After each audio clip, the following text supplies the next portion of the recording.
Welcome on my channel RJ Surbhi Saxena official. और हम आपको मिलवा रहे हैं तमाम तरह के आरजेस के साथ। जी हाँ, भारत के जाने माने आरजेस जो आपका मनोरंजन तो करेंगे ही, आपको ज्ञान की कुछ टिप्स भी देंगे।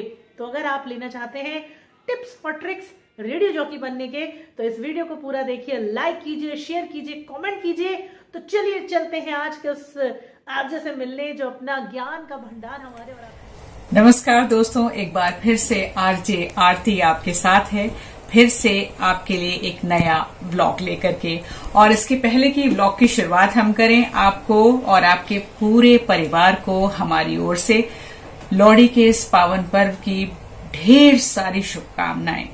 और ईश्वर करे लोहड़ी का ये जो पर्व है, ये आप सभी के जीवन में ढेर सारी खुशियां लेकर के आए, हमारी यही मंगल कामना है। और जैसे कि मैंने आपको वायदा किया था कि आप जो जो सवाल पूछेंगे उन एक एक सवालों को उठाते हुए और उन सब के जवाब देते हुए मैं हर दिन एक नया व्लॉग आपके लिए बनाऊंगी। तो देखिए, ये एक सवाल मेरे पास आया था शिवम गौर और सुनीता अम्बावत का। ये था कि जैसे जो लोग फ्रेशर हैं वो कैसे आरजे बन सकते हैं। तो आज मैंने इसी सवाल को उठाया है और इसका जवाब देने की कोशिश की है। मैंने आपसे कल कहा था कि आज मैं आपके इसी सवाल का जवाब दूंगी। तो मैं कहाँ तक सफल हुई हूँ ये तो आप वीडियो देखने के बाद ही बताएंगे, अपने लाइक्स दे करके, अपने कमेंट्स कर करके और अपने दोस्तों के साथ शेयर करके। और हाँ, हमारे चैनल को सब्सक्राइब करना बिल्कुल मत भूलिएगा। देखिए, जो आपका ये सवाल है कि एक फ्रेशर जो है वो आरजे कैसे बन सकता है, जो मेरा व्यक्तिगत अनुभव रहा है उसी आधार पे मैं आपसे पहले ये कहूंगी कि जब आप ग्रेजुएशन पूरा कर लें, उसके अलावा थोड़ा सा जो रेडियो जॉकिंग के आजकल कोर्सेज करवा रहे हैं अलग अलग जो इंस्टीट्यूट्स है, मैंने आपको अपने पिछले व्लॉग्स में बताया भी है, उसको कर लीजिए। और उसके बाद अगर आप मेरी व्यक्तिगत अगर आप राय पूछेंगे तो मैं यही कहूंगी कि एकदम से आप तुरंत आरजे बनने के लिए नहीं अप्लाई करें। आप इसके पहले क्या करें कि जैसे कि हर रेडियो स्टेशन में, हर छोटे शहरों में जितने भी रेडियो स्टेशंस हैं, आकाशवाणी के खास करके, वहां यूथ के लिए प्रोग्राम्स चलाए जाते हैं युवाड़ी के नाम से। युवाड़ी प्रोग्राम जो होता है ये पूरी तरह से यूथ के लिए, युवा वर्ग के लिए चलाया जाता है जो बिल्कुल नए मीडिया में आना चाहते हैं और कुछ करना चाहते हैं। तो इस युवाणी प्रोग्राम से सबसे पहले तो आप जुड़िए, क्योंकि जब मैंने शुरुआत की थी तो आकाशवाणी इलाहाबाद से की थी। मैंने अपने व्लॉग्स में आपको बताया भी है। मैं युवाणी प्रोग्राम को होस्ट किया करती थी। पहले उसमें छोटे छोटे टॉक्स देती थी, पहले अंग्रेजी में, फिर हिंदी में वार्ताएं करती थी और परिचर्चा का संचालन किया करती थी। परिचर्चा में मैं भाग लेती थी विविध विषयों पर। और ये करते करते करते करते धीरे धीरे सीखते फिर मैंने एफएम के ऑडिशन को क्लियर किया। और ज्यादातर जो आरजेस होते हैं वो ऐसे ही होते हैं। फ्रेशर अगर आप हैं तो सबसे पहले मैं आपको ये बता दूं, वैसे तो मैंने अपने व्लॉग्स में आपको पहले व्लॉग में बताया भी है, फिर भी आज मैं आपको दोबारा इस चीज को दोहरा देती हूं। मैं आपको पहले कोर्सेज के नाम बता देती हूं और उसके बाद कौन कौन से प्रशिक्षण संस्थान हैं जो इन कोर्सेज को कराते हैं। तो सबसे पहले ग्रेजुएशन पूरा कर लीजिए, उसके बाद इन कोर्सेज को इन इंस्टीट्यूट से कर लीजिए।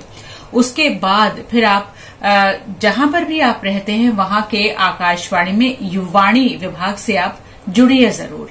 चलिए, पहले तो मैं ये बता देती हूँ, उसके बाद युवाणी से जुड़ के क्या करना है आपको और फिर आगे कैसे एफएम में जाना, ये मैं आपको थोड़ी देर में बताती हूँ। देखिए, ये जो कोर्सेज हैं, पहला तो है कि diploma in radio programming and broadcast management है। Diploma in radio programming and broadcast management है। फिर है diploma in radio production and radio jockey. फिर है post graduate diploma in radio and broadcast management. और फिर है certificate course in radio jockeying. तो मोर और लेस ये सारे कोर्सेज लगभग एक ही हैं और एक जैसी चीजें इसमें सिखाई जाती है, वॉइस ओवर, वॉइस मॉड्यूलेशन, और किस तरीके से सांस पर नियंत्रण रखना है, किस तरह से प्रेजेंटेशन देना है, ये सारी चीजें इसमें सिखाते हैं।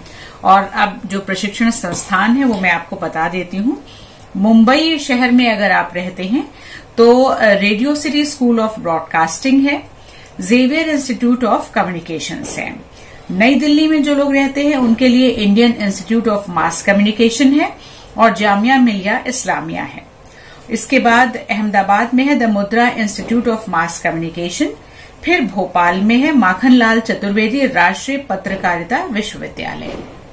इसके अलावा जो लोग छोटे शहरों में रहते हैं, थोड़े से मेट्रो सिटीज से जो बी ग्रेड सिटीज हैं, उसमें मैं आपसे यही कहूंगी कि जहां पर भी दूरदर्शन और आकाशवाणी के केंद्र हैं, एक बार वहां पर जाइए, उनसे पता कीजिए, क्योंकि जो वहां पर कार्यरत अधिकारी हैं या विभाग के लोग हैं, कुछ लोग ऐसे होते हैं जो अपने घर पर प्राइवेट क्लासेस भी देते हैं, तो वहां जाके भी आप कोर्सेस कर सकते हैं।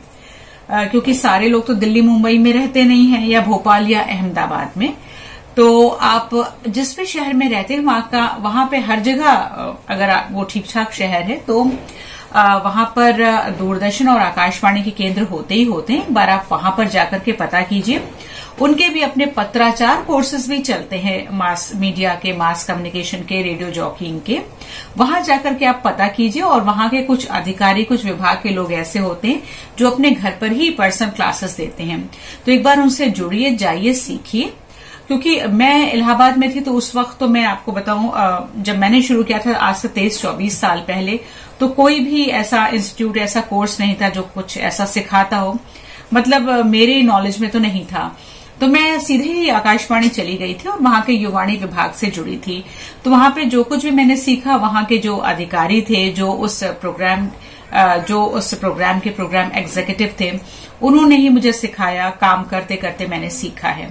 तो मैं आपके लिए भी यही कहूंगी कि आप पहले तो ग्रेजुएशन कर लीजिए, उसके बाद पहले वहां पर जाइए, युवाणी विभाग से जुड़िए। सीधे आप रेडियो जॉकिंग में मत आइए, क्योंकि सीधे अगर आप रेडियो जॉकी बनना चाहेंगे या एफएम, मैं ये नहीं कहती कि आपका सिलेक्शन नहीं होगा, ऐसा नहीं है, लेकिन रेडियो जॉकी का जो काम होता है वो थोड़ा सा कठिन होता है। मतलब उस लेवल पर, उस स्तर पर आने के लिए आपको पहले थोड़ी तैयारी करनी पड़ेगी।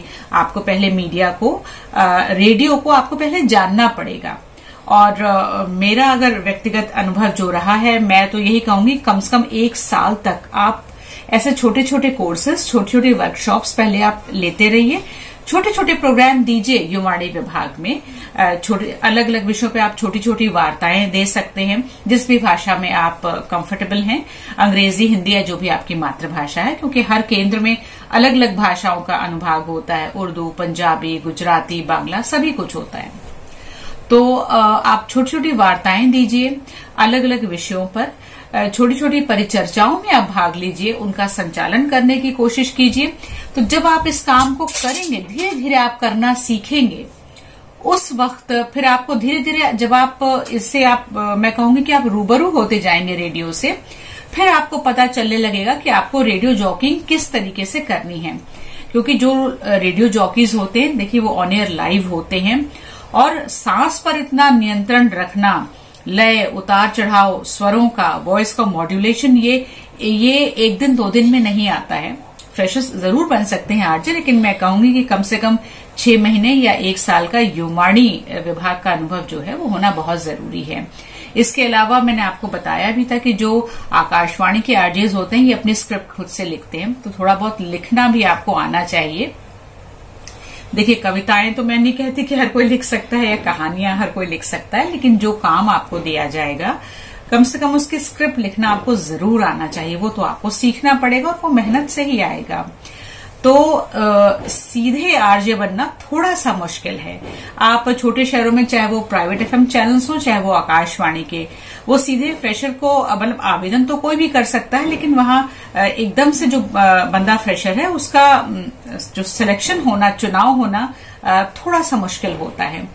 तो व्यक्तिगत अनुभव तो मेरा यही है कि आप भाई 6 महीने, साल भर आप युवाणी विभाग में काम कीजिए, वार्ताएं दीजिए, परिचर्चा में भाग लीजिए, और छोटे छोटे कैप्शंस भी आते हैं वो आप दीजिए। और कुछ लोग कविताएं, कहानियां लिखते हैं, बहुत अच्छी लिखते हैं कुछ बच्चे, तो वो जो है वो लिख करके वहां के प्रोग्राम जो एग्जीक्यूटिव है, डायरेक्टर है, उनसे अप्रूव करा के रेडियो पर उसको भी भाव के साथ पढ़ सकते हैं। तो जब आप करते जाएंगे तो आपको अनुभव होता जाएगा।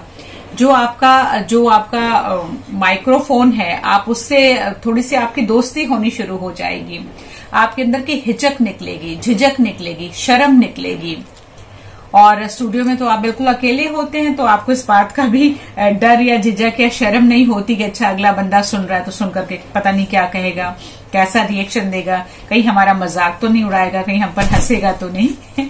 तो ये थोड़ा सा आपको अभ्यास से ही आएगा, जिसमें आपको ये दिमाग में पिक्चर बनानी पड़ेगी अपने कि आप जो माइक्रोफोन पे आप बोल रहे हैं तो अगला बंदा आपको सुन ही रहा है, और पूरे विश्वास के साथ आपको बोला कि आप जो बोल रहे हैं वो बिल्कुल सही है। पूरा विश्वास रखिए अपने ऊपर। ये मत सोचिए कि जो अगला बंदा सुन रहा है वो क्या है, कैसा, कैसे आपको कमेंट्स देगा, कैसे अपनी राय देगा, सुझाव देगा, कुछ नहीं। वो जब देंगे तब देंगे, और आप सबकी सुन लीजिए। अपने आप को सुधारने में, पॉलिश करने में, निखारने में कोई बुराई नहीं है, लेकिन अपने ऊपर विश्वास रखना बहुत जरूरी है। क्योंकि देखिए, सारे लोग आकाशवाणी में या दूरदर्शन में अप्रूव नहीं होते, सारे ही लोग रेडियो जॉकी नहीं बनते, सबका सिलेक्शन नहीं होता। लोगों को क्रिटिसाइज करना आता है, क्रिटिसाइज करना बहुत आसान है, लेकिन खुद अगर वो काम करना पड़े तो वो इतना आसान नहीं होता। इसलिए मैं कह रही हूँ कि अपने ऊपर विश्वास रखिए, पूरे आत्मविश्वास के साथ जुड़िए मीडिया से, और देखिए कोई लुकिंग बैक नहीं होगी। आपसे बेहतर रेडियो जॉकी कोई नहीं बन सकता। सोच कर चलिए। मैं आपको बताऊं, आकाशवाणी के जो FM गोल्ड या FM रेनबो के चैनल्स हैं, जब रेडियो जॉकी का ऑडिशन वो लोग करते हैं, फॉर्म आते हैं 1500, 1800, 2000, 2500, लेकिन चुनाव कितनों का होता है? कभी कभी एक एक बैच में 3 लोग सेलेक्ट होते हैं 2000 में। कभी कभी जिस समय मेरा सिलेक्शन हुआ था, उस समय मेरे बैच में हाईएस्ट जो सिलेक्शन हुआ था वो 13 लोगों का हुआ था 2-2.5 हजार लोगों में। तो आप खुद सोच सकते हैं। तो विश्वास अपने ऊपर रखिए। अपने ऊपर, लोगों का काम है क्रिटिसाइज करना, किसी की मत सुनिए। अपने ऊपर विश्वास रखिए, सुधार लाते जाइए, और उसके बाद 6 महीने 1 साल तक आप ऐसा अनुभव लीजिए युवाणी का। उसके बाद फिर आप रेडियो जॉकी के आप जब आवेदन निकले तब आप फॉर्म भरिए, और देखिए निश्चित रूप से आपका सिलेक्शन होगा। कोई आपको जो है पीछे नहीं हटा सकता। तो उम्मीद है कि आपके सवाल का जवाब मैंने काफी हद तक दे दिया है। फिर भी अगर आपके मन में कोई सवाल आए तो आप मुझे कमेंट सेक्शन में लिख करके पूछ सकते हैं। मैं कल फिर एक नया व्लॉग बनाऊंगी आपके लिए, और इस व्लॉग को आज मैं फिर यहीं खत्म कर रही हूं। और एक बार खत्म करने से पहले लोहड़ी की एक बार फिर से ढेर सारी बधाइयां। ईश्वर आपके जीवन को बहुत सुखी करे, समृद्ध करे। लोहड़ी का ये जो पावन पर्व है, आप सभी के लिए ईश्वर का आशीर्वाद बनकर के उभरे, यही हमारी कामना है। और कल मिलूंगी फिर से एक नए व्लॉग के साथ। वीडियो को लाइक जरूर कर दीजिएगा अगर आपको पसंद आया हो तो, जानकारी अच्छी लगी हो तो, और शेयर करिए फेसबुक पर भी अपने दोस्तों के साथ, कमेंट करिए और सब्सक्राइब करिए हमारे चैनल को। चलिए, कल मैं आपसे फिर मिलती हूँ एक नए व्लॉग के साथ। तब तक आरजे आरती को इजाजत दीजिए।